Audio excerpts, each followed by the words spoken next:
은혜를 베푸셔서 함께 하신 아버지 감사드립니다. 또 이 밤에도 우리를 불러주셔서 함께 찬송하며 기도하며 주 앞에 나아갈 수 있게 하시니 감사합니다. 삼위 하나님 이곳에 임재하여 주옵소서.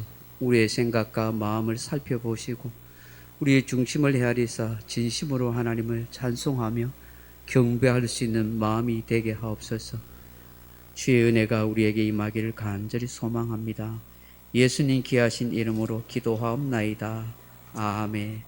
우리 79장 같이 찬송하십시다. 찬송가 79장입니다.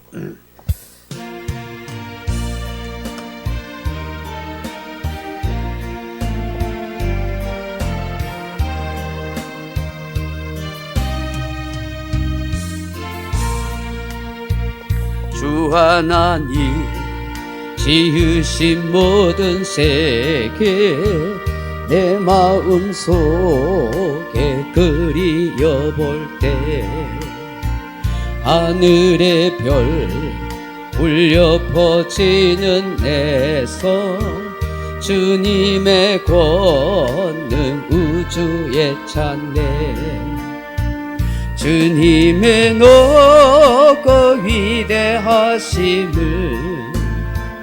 내 영혼이 찬양하네 주님의 높고 위대하심을 내 영혼이 찬양하네 숲속이 나 만산 골짜기에서 지저귀는 저 새소리들과 고요하게 흐르는 시냇물을 주님의 솜씨 노래하도다 주님의 높고 위대하심을 내 영혼이 찬양하네 주님의 높고 위대하심을 내 영혼이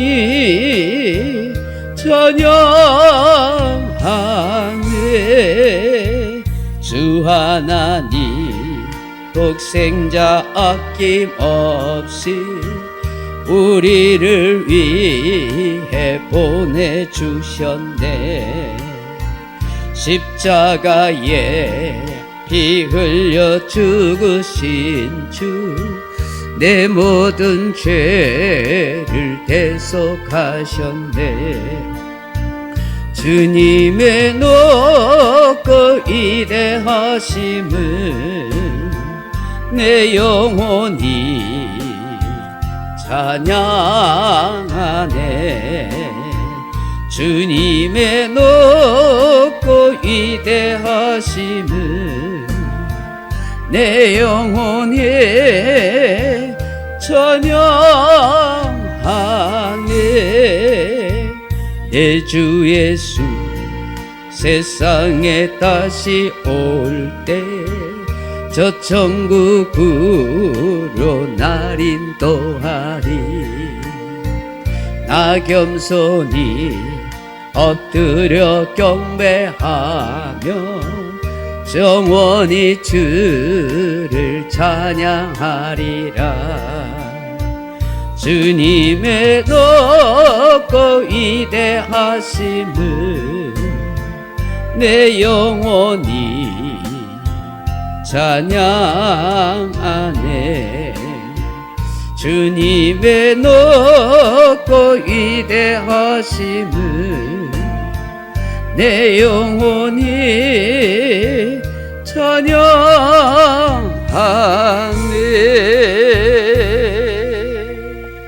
400장 찬송합시다. 400장입니다.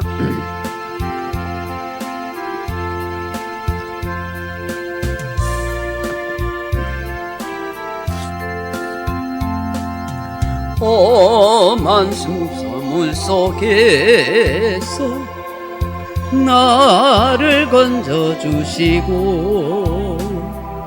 노왕 풍랑 지나도록 나를 숨겨주소서. 주여 나를 돌보시사 고이 품어주시고 험한 풍파 지나도록 나를 숨겨주소서. 권세 능력 무한하사 모든 시험 이기고 풍랑까지 다스리는 주님 앞에 비오니 주여 나를 돌보시사 고이 품어주시고 험한 풍파 지나도록 나를 숨겨주소서. 제약길에 빠지니 캄캄한 데 헤매며 부르짖는 나의 애와 들으소서 내 주여. 주여 나를 돌보시사 고이 품어주시고 험한 풍파 지나도록 나를 숨겨주소서. 아멘. 401장 같이 찬송합니다. 401장.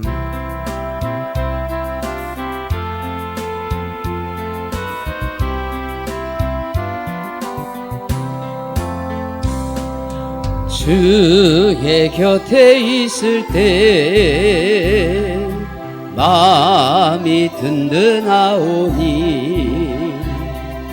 주여 내가 살 동안 인도하여 주소서. 주여 주여 나를 인도하소서. 바른 세상 살 동안 주여 인도하소서. 피난처인 예수여 세상 물결 험할 때 그 은혜 베푸사 나를 숨겨주소서. 주여 주여 나를 인도하소서. 바른 세상 살 동안 주여 인도하소서. 세상 풍파 지나는 영화로운 나라와 눈물 없는 곳으로 들어가게 하소서. 주여 주여 나를 인도하소서. 마른 세상 살 동안 주여 인도하소서.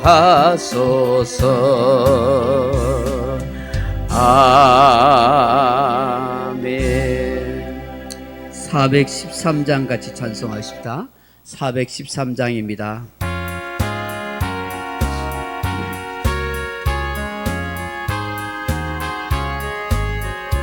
내 평생에 가는 길 순탄하여 늘 전전함 가든지 금풍바로 무섭고 어렵든지 나의 영혼은 늘 평하다. 내 영혼 평안해.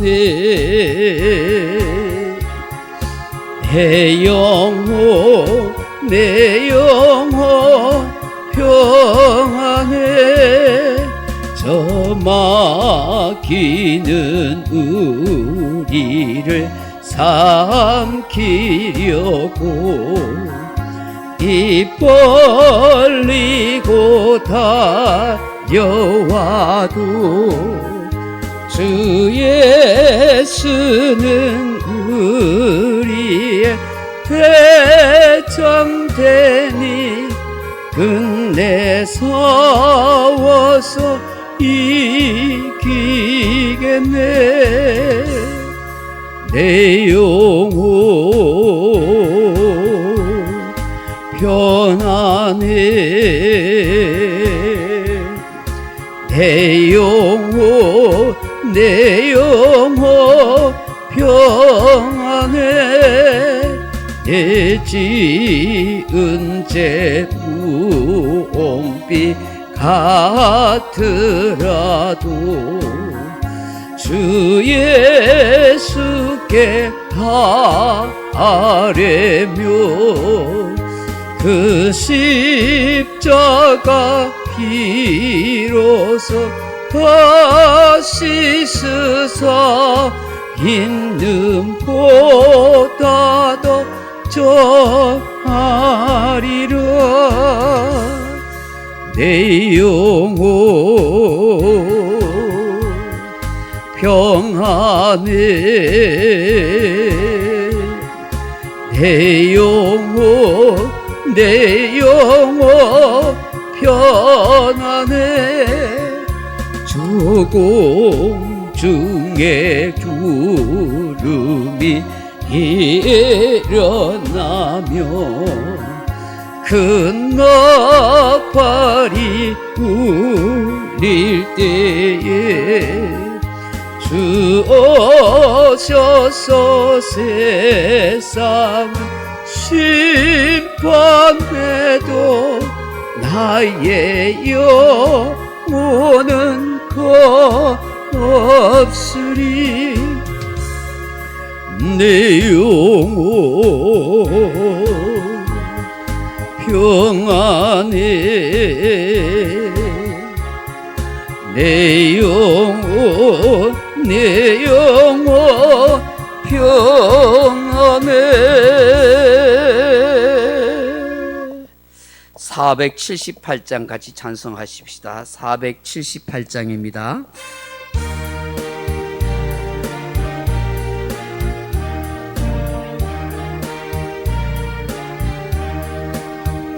참 아름다워라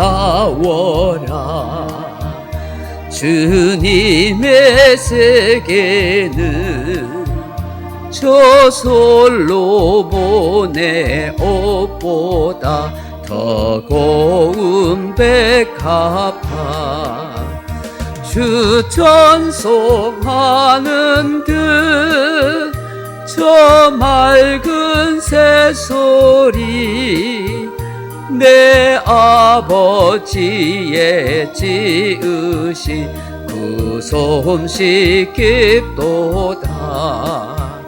참 아름다워라 주님의 세계는 저 아침 해와 저녁 널 밤하늘 빛난 별 막막한 바다와 늘 푸른 봉우리 주 하나님 영광을 잘 드러내도다. 참 아름다워라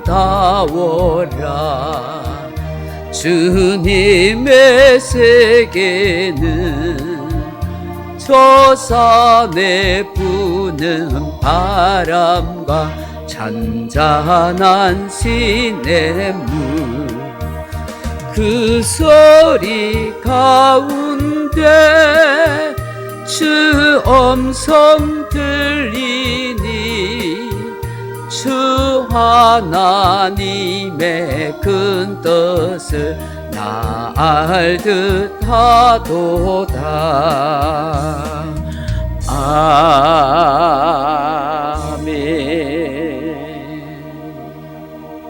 하나님 말씀 같이 보겠습니다. 구약성경 사무엘하 17장 23절로 29절 말씀입니다. 구약성경 사무엘하 17장 23절에서 29절 말씀입니다. 사무엘하 17장 23절에서 29절 말씀까지. 제가 가진 성경은 492페이지입니다. 492페이지 사무엘하 17장 23절입니다. 한 목소리를 같이 한번 읽어보겠습니다. 아이도벨이 자기 계략이 시행되지 못함을 보고 나귀의 안장을 지우고 일어나 고향으로 돌아가 자기 집에 이르러 집을 정리하고 스스로 목매어 죽음에 그의 조상의 묘에 장사되니라. 이에 다윗은 마하나임에 이르고 압살롬은 모든 이스라엘 사람과 함께 요단을 건너니라. 압살롬이 아마사로 요압을 대신하여 군지휘관으로 삼으니라. 아마사는 이스라엘 사람 이드라라 하는 자의 아들이라. 이드라가 나하스의 딸 아비갈과 동침하여 그를 낳았으며 아비갈은 요압의 어머니 수루야의 동생이더라. 이에 이스라엘 무리와 압살롬이 길르앗 땅에 진치니라. 다윗이 마하나임에 이르렀을 때에 암몬 족속에게 속한 라빠 사람 나하스의 아들 소비와 로데발 사람 암미엘의 아들 마길과 로골림 길르앗 사람 바르실레가 침상과 대야와 질그릇과 밀과 보리와 밀가루와 볶은 곡식과 콩과 팥과 볶은 녹두와 꿀과 버터와 양과 치즈를 가져다가 다윗과 그와 함께한 백성에게 먹게 하였으니 이는 그들 생각에 백성이 들에서 시장하고 고나여 목마르겠다 함이더라. 아멘. 할렐루야. 오늘 이 사무엘하 17장 23절로 29절 말씀 가지고 비정이어라 그럼에도 불구하고 하는 제목으로 함께 이 말씀의 강의를 나누고자 합니다. 사랑하는 성도 여러분, 기억하시나요? 1980년도 군사정권 시절에 전국을 떠들썩하게 하였던 유괴 사건이 있었습니다. 제 기억에도 가물가물한 사건인데요. 바로 이윤상이란 학생, 중학생을 납치한 사건입니다. 그 당시 온 국민들의 마음을 애타게 만들었던 그런 유괴 사건이죠. 범인은 다름 아닌 알고 보니까 그 중학교 체육 선생님이었다고 합니다. 이 아이가 그 체육 선생님을 참 좋아하고 잘 자랐는데 그 아끼던 그 제자를 유괴해가지고 끔찍하게 그렇게 살인을 한 것이죠.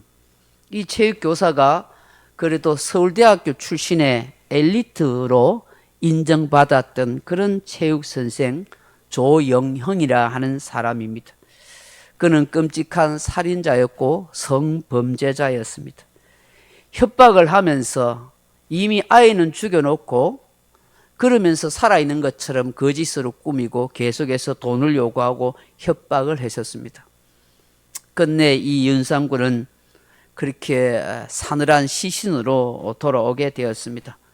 수만 명의 경찰이 동원되었고 심지어 대통령까지 나서서 반드시 이 아이를 찾아라, 범인을 잡으라 할 정도로 사회적 파장이 큰 사건이었지만 결국 이윤상 군은 살아서 집으로 돌아오지 못했습니다. 훗날 그의 어머니가 너무 큰 슬픔과 고통 속에서 이런 책을 냈다고 하지요. 비정이어라, 비정이어라. 얼마나 가슴이 아프면 이런 글을 썼겠어요. 가장 믿고 존경하고 따라야 할 선생님에게 잔인하게 어린 학생이 죽음을 당했기 때문입니다. 여러분 기억하시나요? 20년 전에 상영된 적이 있는 밀양이라는 영화입니다. 전에 한번 이야기한 적도 있지요. 주인공 전도연 씨가 나오는 영화입니다. 그 여주인공은 신혜라는 이름인데 자기 남편이 교통사고로 일찍 세상을 떠납니다. 그래서 아들 하나 데리고 남편의 고향인 밀양에 와서 정착해서 그렇게 살려고 합니다. 피아노 교습소를 열어서 평범하게 아들과 함께 조용히 그렇게 살고자 합니다. 그런데 그만 이 아들이 유괴를 당합니다. 그 유괴범은 다름 아닌 그 피아노 교습소 차량 운전기사였습니다. 끝내 이 아들은 농내에서 사늘한 시신으로 발견됩니다. 이 범인도 잡히게 되어서 감옥에 가게 되죠. 정말 비정한 일이 아닙니까? 믿고 맡긴 그 운전기사가 자기 아들을 납치해서 돈을 요구하고 잔인하게 그렇게 죽일 줄 꿈엔들 생각했겠습니까? 오열석에서 충격을 받아 방하던 이 여주인공 신혜는 주변 사람들의 도움으로 전도를 받아서 신실한 기독교인이 됩니다. 은혜를 받고 위로를 받고 힘을 얻어서 하루하루 다시 생애를 살아가게 됩니다. 그러다 이 여주인공 신혜가 깨달음이 있었습니다. 마음에 감동이 있었습니다. 자기도 성경의 말씀을 따라 살아봐야겠다는 마음이 있었습니다. 그래서 자기 아들을 끔찍하게 죽인 이 범인, 이 차량 기사 이분을 교도소에 찾아가게 됩니다.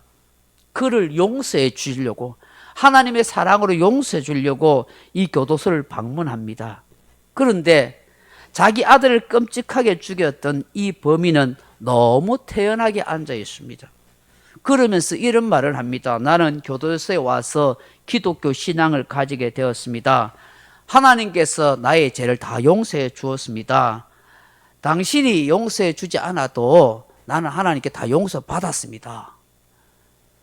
전혀 반성이나 뉘우침이나 눈물 흘리는 회개가 없이 그 아들이 죽은 그 어머니 신의 마음을 전혀 헤아려 주지도 못하고 이 아들이 죽임을 당했던 어머니가 용서해 주지도 않았는데 나는 하나님께 다 용서받았다고, 그래서 당신이 용서 안 해줘도 된다고 그렇게 이야기하는 그 뻔뻔한 모습을 보고 얼마나 충격을 받는지 모릅니다. 어떻게 가장 상처와 고통을 받는 나에게 용서를 구함도 없이 용서를 하나님이 해줬다고 저렇게 뻔뻔하게 말할 수 있는가? 분노와 치밀이 오릅니다. 도무지 하나님에 대해서 이해가 되지 못합니다. 모든 기독교인들이 다 저렇게 위선적이고 이중적인 존재인가 하는 그런 탄식이 나옵니다. 결국 이 신혜는 스스로 타락의 길로 가버립니다. 물론 지나치게 기독교를 폄하하고 위선적인 모습을 그린 것이 있습니다. 그렇지만 무조건 하나님께서 다 용서하면 됐다, 사람의 용서를 구하지 않고 하나님 앞에 내가 회개하고 용서받았으면 되었다라는 것은 이건 기독교 신앙이 아닙니다. 잘못된 신앙이고 잘못된 교리관입니다. 그러한 것에 대한 경종을 울려주는 영화이기도 합니다. 여러분, 하나님 앞에 용서를 구하기 전에 우리는 그 누군가에게 상처와 아픔을 준 것에 대해서 먼저 회개하고 긍휼을 구하는 그런 마음이 선행되어야 하는 것입니다. 그 용서가 진정으로 받아질 때 우리가 하나님 앞에 용서되어진다는 사실이죠. 그것이 주님이 가리키는 주기도문에서도 나와 있지 않습니까? 여주인공 신혜는 고통스러운 뇌침, 괴로움, 그 인간의 가정함과 잔인함에 대해서 비정하다는 사실을 영화에서 보여줬습니다. 여러분, 오늘 성경을 보면서도 이런 비정함을 느끼고 깨닫게 되지 않습니까? 정말 비정하여라, 비정한 인생이여라는 이런 탄식이 나오지 않습니까? 그렇게 오랫동안 다윗 왕 곁에서 모사가가 되어서 다윗 왕국을 세울 때 그야말로 충신이었던 이 아히도벨이 한순간에 다윗을 배신하는 그런 반역자가 되지요. 압살롬 편에 붙어서 그렇게 뭔가 하려다가 압살롬이 자신의 어떤 지략에 대해서 인정해 주지 않으니까 그만 실망해서 압살롬을 떠나버리지 않습니까? 압살롬이 잡았는지도 모르겠지만 그 끝까지 압살롬이 자신에게 도움이 될 만한 이 지략가를 붙잡지 않고 놔둬버리죠. 그리고 아히도벨은 자기 생각대로 안 된다 해서 집으로 돌아와서 스스로 목매어 자살해버리는 이런 모습을 봅니다. 이게 얼마나 비극적이고 비정한 일입니까?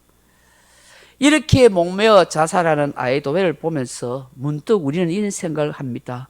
예수님의 부르심을 받아 제자가 되어 3년을 따라다녔던 가룟 유다, 예수님을 통해서 숱한 이적과 기적과 능력을 체험하고 심지어 예수님의 말씀을 붙들고 나갈 때 귀신도 쫓아내고 병든 자도 고치는 그런 경험을 했던 이 가룟 유다, 주님이 너무 믿고 맡겨서 그 가룟 유다를 믿어가지고 헌금함을 그에게 동계를 맡길 정도로 신뢰했던 그 가룟 유다가 한순간의 욕심 때문에 배신자가 되고 예수님을 은 30에 팔아넘기는 이런 비정하고 비열한 사람이 되는 것을 우리가 보지 않습니까?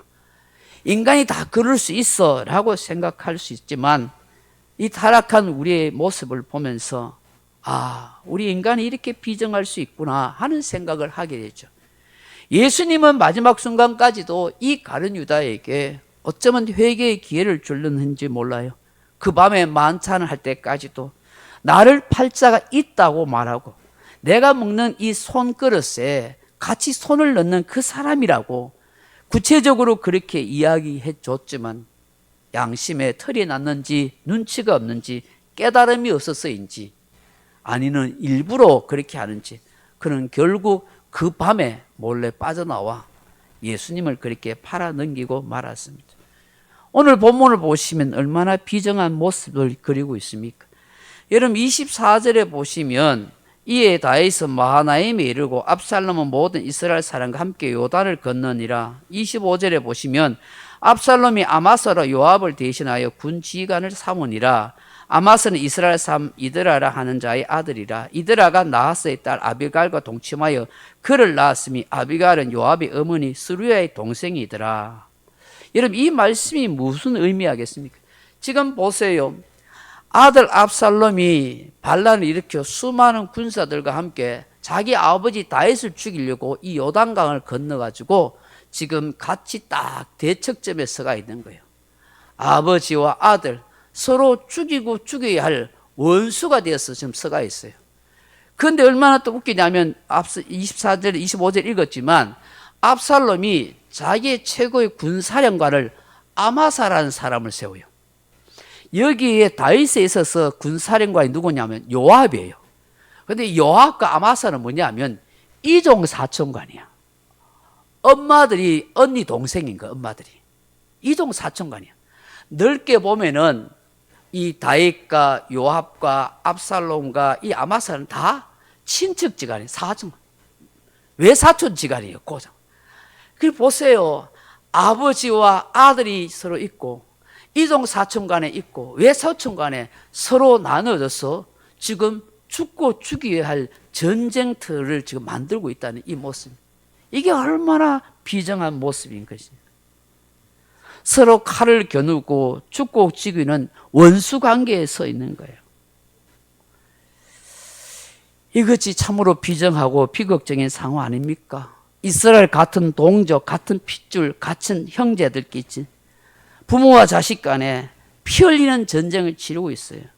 지금 우리나라가 그렇잖아요. 남북 전쟁 그렇잖아요. 6.25 전쟁 때 서로 같은 동족끼리 이념 때문에 서로의 정치 우두머리들로 인해서 그렇게 전쟁을 치르고 지금까지 남북이 대처하여 여전히 총뿌리를 겨누고 원수처럼 그렇게 살고 있는 모습. 이것이 정말 비정한 인간 세상 아닙니까? 오늘날 정치판도 똑같아요. 정말 비정하고 비극적인 모습. 서로 죽이고 죽이려는, 정말 나라를 생각하고 살리는 이런 모습들이 너무 부족한 거예요. 고난 속에 있었던 욥을 한번 생각해 보면 욥이 이런 말을 합니다. 자신이 고난과 한란을 당할 때 그 세 명의 친구들이 찾아왔었어요. 그 욥의 현실을 보면서 너무 가슴 아파하면서 며칠을 같이 위로하고 격려했었어요. 그런데 나중에 어떻게 됩니까? 그 친구들이 욥에 대해서 막 비난하잖아요. 네가 인생을 똑바로 살았으면 이런 일이 있었겠냐? 어떻게 네가 이렇게 처참한 상황이 될 수 있느냐? 욥을 향하여서 인과응보라고 계속 그 친구들이 마음을 괴롭히고 힘들게 하잖아요. 욥이 이런 말을 하잖아요. 욥기서 19장 19절에 보면 나의 가까운 친구들이 나를 미워하며 내가 사랑하는 사람들이 돌이켜 나의 원수가 되었구나. 얼마나 힘들면 그렇게 했어요. 이런 다윗도 이런 고통스러운 순간을 기억하고 참담했던 그 마음을 이렇게 외치고 있습니다. 시편 41편 9절에 보면 내가 신뢰하여 내 떡을 나눠 먹던 나의 가까운 친구도 나를 대적하여 그의 발꿈치를 들었나이다. 그렇게 합니다. 욥도 다윗도 가장 가까운 사람들이 나에게 배신과 상처와 아픔을 주었다. 나에게 위로와 힘이 되어주고 용기를 줘야 할 나의 친구, 자식, 형제, 부하들이 발꿈치를 들고 일어나는 원수가 되었다. 너무너무 슬프더라는 것이죠. 자신을 비난하고 저주하는 그 사람들을 볼 때 얼마나 마음이 괴로웠겠습니까? 그렇지만 욥도 다윗도 한결같이 그런 사람을 대적하거나 말하지 않습니다. 하나님께만 하소연합니다. 내 억울함과 내 고통을 헤아려 달라고 말을 하죠. 시편 13편 4절에 보면 두렵건대 나의 원수가 이르기를 내가 그를 이겼다 할까 하오며 내가 흔들릴 때 나의 대적들이 기뻐할까 하나이다. 시편 17편 9절에 보면 내 앞에서 나를 압제하는 악인들과 나의 목숨을 노리는 원수들에게서 벗어나게 하소서. 나의 하나님이여 내가 주께 의지하였으니 나를 부끄럽게 하지 마시고 나의 원수들이 나를 이겨 개가를 부르지 못하게 하소서. 사랑하는 성도 여러분, 이렇게 세상은 참 비정하고 정말 가슴 아픈 일들이 참 많이 있습니다. 그런데 말입니다, 이렇게 비정하고 비극적인 일만 있는 것은 아니라는 것입니다. 흑암 가운데서 한 줄기 서광이 비치듯이 한 줄기 희망의 빛이 비치고 있다는 것입니다. 가장 나의 사랑하는 자식, 나의 친구, 나의 친척, 나의 이스라엘 형제들은 나를 배신하고 등을 돌리고 나를 원수같이 여기고 나를 죽이려고 달려들지만 그러나 전혀 예상치 않고 상상하지 않은 일이 일어납니다. 같은 민족도 아닙니다. 피를 나눈 자식도 아닙니다. 한 부모 밑에서 태어나고 자란 형제도 아닙니다. 늘 으르렁거리며 원수같이 여길 수밖에 없고 죽고 죽이며 살아온 역사가 있는 족속이요 사람들입니다. 이 사람들이 다시 가장 위급한 순간에 가장 절박할 때에 찾아옵니다. 복수의 때가 찾아온 것도 아니고 조롱하고 멸시하려고 온 것도 아니고 다윗과 그 도망한 신하들을 도와주려고 찾아옵니다. 그들에게 가장 필요하고 절실한 것을 들고 찾아옵니다. 오늘 27절로 29절 보십시오. 다윗이 마하나임에 이르렀을 때 암몬 족속에 속한 라빠 사람 나하스 아들 소비와 노데발 사람 암미엘의 아들 야길과 로글릴 길라 사람 바슬리아가 침상에 대야와 질그릇과 밀과 보리, 밀가루, 볶은 곡식 이런 것들을 쭉 가지고 옵니다. 29절 하반절에 보면 이는 그들 생각에 백성이 덜해서 시장하고 고나고 목마르겠다 함이더라. 버터, 치즈 이런 거 가져옵니다. 다윗과 그 일행이 얼마나 배고프고 목마르겠느냐, 그런 생각이 들어서 이 사람들을 대동해서 같이 오는 거예요. 이게 얼마나 정말 감동적이고 눈물 나는 일입니까? 마치 오랫동안 헤어졌던 형제가 좋아하듯이 가난하고 고통을 당하는 빈민을 도와주려고 오는 군 네이버스 같은 구호단체의 사람들을 보게 되는 것이죠. 여러분, 이게 얼마나 역설적인 현장입니까? 나의 피부치 자식은 나를 죽이려고 달려드는데 나의 현재 친척들은 피를 흘리겠다고 칼을 들고 원수같이 행하고 있는데 내 형제도 내 핏줄도 아닌 이 사람들은 나를 돕겠다고, 나의 목숨을 살려주겠다고 자기들의 생명을 걸고 자청하여 찾아온 거예요. 나의 가장 필요한 것과 생존에 그는 필요한 것을 주려고 말입니다. 이게 얼마나 많은 비용이 들겠습니까? 멀리까지 이걸 가지고 온다는 것이 얼마나 힘든 일이겠어요. 이들 마음속에는 이 다윗과 그 일행들에 대한 긍휼과 자비의 마음이 가득 차 있다는 거예요. 가만히 생각해 보십시오. 어떻게 이런 일이 일어날 수 있습니까? 무엇으로 표현할 수 있겠습니까? 이 절박한 상을 아시는 하나님이 이렇게 하셨다라고 우리는 고백할 수밖에 없지 않겠습니까? 하나님의 은혜라고 표현할 수밖에 없는 거예요. 하나님께서 이들의 마음에 감동을 주시고 다윗과 그 일행을 돕도록 주장해 주신 것입니다. 살다 보면 우리도 그렇습니다. 정말 절박한 상황과 어려운 위기에 정말 힘든 상황이 있을 때에 정말 나를 도와줘야 할 나의 가족, 나의 형제, 친척들이 때로는 외면합니다. 그런데 정말 생각지 않은, 나하고 아무 상관없을 것 같은, 때로는 내한테 원수같이 될 수 있는 그런 사람이 나를 찾아와서 나를 돕고 정말 나를 위로하는 이런 역사가 있을 수 있다는 것입니다. 이게 하나님의 역설적인 은혜를 주시는 현장인 것이죠. 그래서 우리는요, 우리 믿는 사람은 나의 가까운 사람들이, 내하고 너무 친한 사람들이 나에게 힘을 주지 않고 나의 원수처럼 행하고 때로는 가슴 아프게 한다 할지라도 우리는 실망할 필요가 없는 거예요. 모든 걸 보고 듣고 알고 계신 하나님이 정말로 생각지 않은, 예상치 않는 그런 사람이 나를 돕도록 역사해 주시기 때문인 것입니다. 할렐루야. 우리는 이 본문을 보면서 이런 믿음을 가져야 하는 거예요. 아, 하나님이 이렇게 하시구나. 자식은 나를 죽이려고 원수같이 대하고, 내 이동 사촌은 외사촌은 나를 죽이려고 칼을 들고 있고, 내 사랑하던 내 신하들은 나의 반역자가 되어서 나를 괴롭히고 죽이려고 하지만 하나님이 다른 사람 보내서, 생각지도 않은 사람 통해서 나에게 살 수 있도록 나를 위로하고 나에게 용기를 주고 내 필요한 것을 채우시구나. 이게 하나님의 은혜다. 할렐루야. 저는 이 본문 말씀 보면서 참 이런 감동이 되는 거예요. 그러니 여러분, 내 자식이 나한테 너무 못한다고 슬퍼하지도 마시고, 내하고 가까운 사람이 나를 괴롭히고 비난하고 원수같이 행한다 할지라도 너무 슬퍼하지 말고 막 분노하지도 마세요. 하나님은 때로는 다른 사람을 통해서 나를 위로할 수 있고, 다른 사람을 통해서, 생각지도 않은 사람을 통해서 나에게 위로와 은혜를 주고 도와줄 수 있다는 사실을 우리는 믿고 살아야 할 줄로 믿습니다. 또 한 가지 중요한 깨달음은요, 여러분, 심지 않는 데서 거두는 일이 있겠습니까? 뿌린 대로 거둔다는 말이 있지 않겠습니까? 여러분, 성경에는 자세히 기록되어 있지만, 기록되어 있지 않지만, 저는 왜 이 사람들이 갑자기 이 어려울 때, 절박할 때에 왔을까? 하나님이 은혜 베푸셔서 이들을 보내주셨지만, 아마 이 사람들은 분명히 다윗의 도움과 은혜를 받은 사람들이었을 것이다.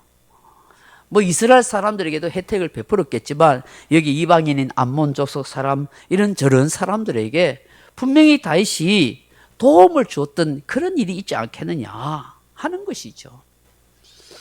성경 갈라디아서 6장 7절에 보면 스스로 속이지 말라.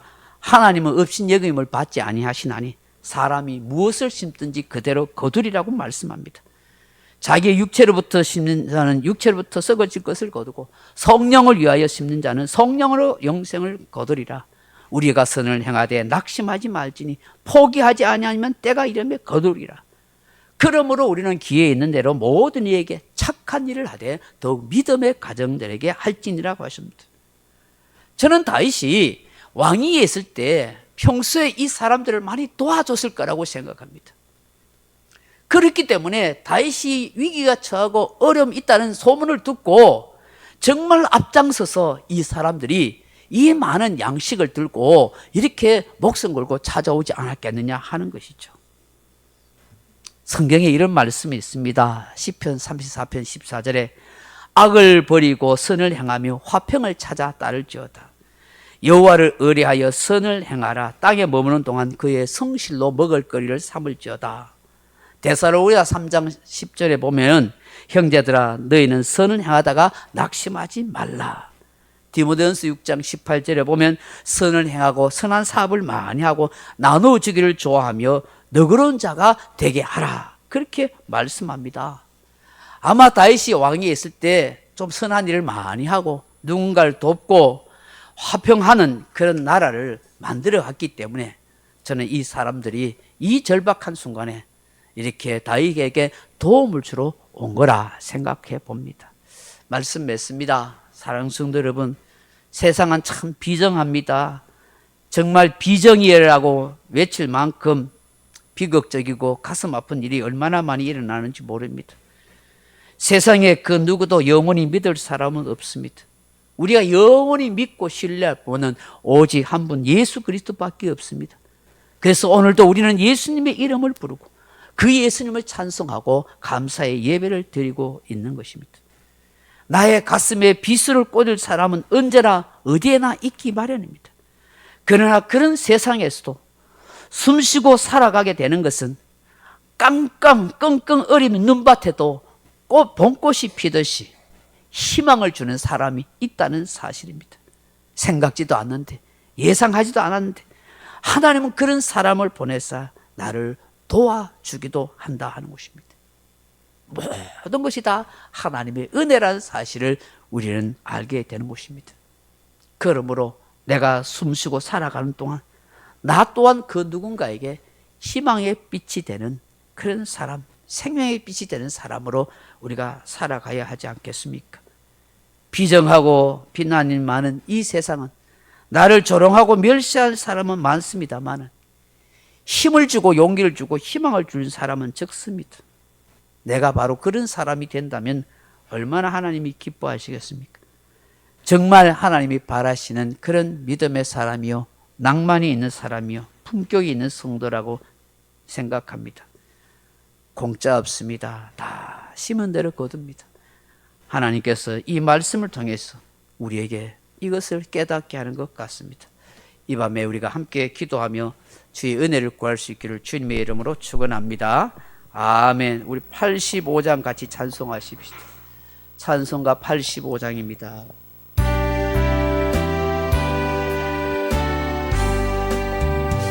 우주를 생각만 해도 이렇게 좋거든.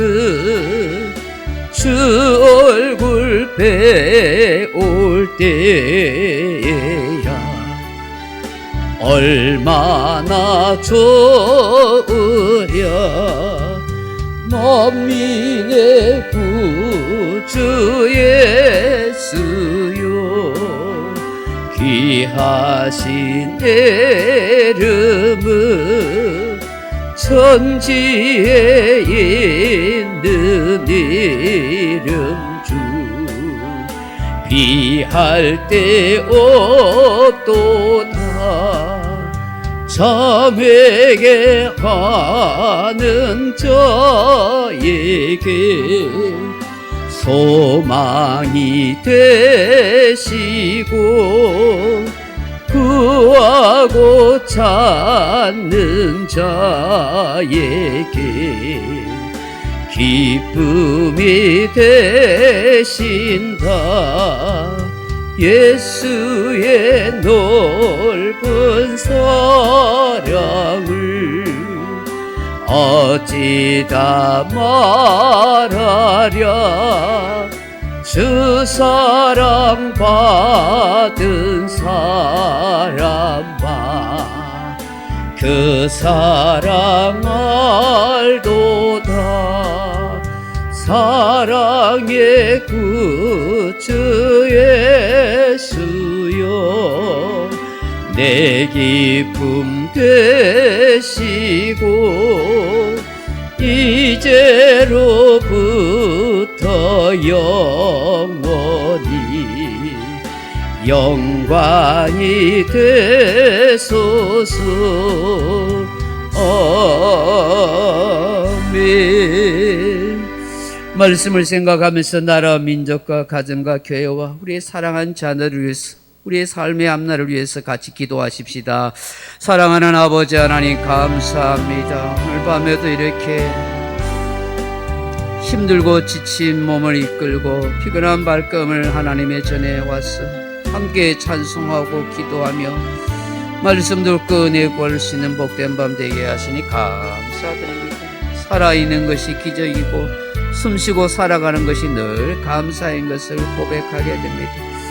아버지 하나님, 오늘도 참 말씀 가운데서 또 함께 깨달음을 가지고 기도하게 되는 감사합니다. 참 비정한 세상입니다. 사랑했던, 총애했던 부하가 배신하고 등 돌리고 반란을 일으키고 목숨을 스스로 끊고 하는 이 아픔의 비극을 보고 사랑하는 자녀가 아버지 하나님, 아버지를 대적하고 칼을 든 이 현실, 이종사촌 간의 형제들이 서로 사랑해야 할 관계가 원수가 되어 있는 이 현실을 보는 이 비정한 상황 속에 오늘 우리가 살아갈 때가 있습니다. 그럼에도 불구하고 또 하나님의 은혜의 역사가 도대히 흐른 것을 감사합니다. 말할 수 없는 절박한 상황과 위기 가운데서도 전혀 생각하지 않던, 예상치 않았던 사람들 통해서 도움을 받고 살 수 있는 이 하나님의 말로 다 할 수 없는 은혜가 있음을 오늘도 감사합니다. 때로는 눈물 나는 인생의 길을 걸어갈 때, 때로는 내게 나의 사랑하는 자녀가, 나의 아내가, 나의 남편이, 나의 형제가, 아버지 하나님의 그 모든 사람들이, 친척들이 나에게 아픔과 눈물과 괴로움을 준다 할지라도 하나님은 다른 사람을 통해서 위로하시고 힘주시고 다시 살아갈 수 있도록 도와주시는 은혜의 역사가 있음을 감사합니다. 주님, 나 또한 이런 사람으로 살아갈 수 있도록 도와주시고 그 누군가에게 희망의 빛이 되고 삶의 위로를 줄 수 있는 사람으로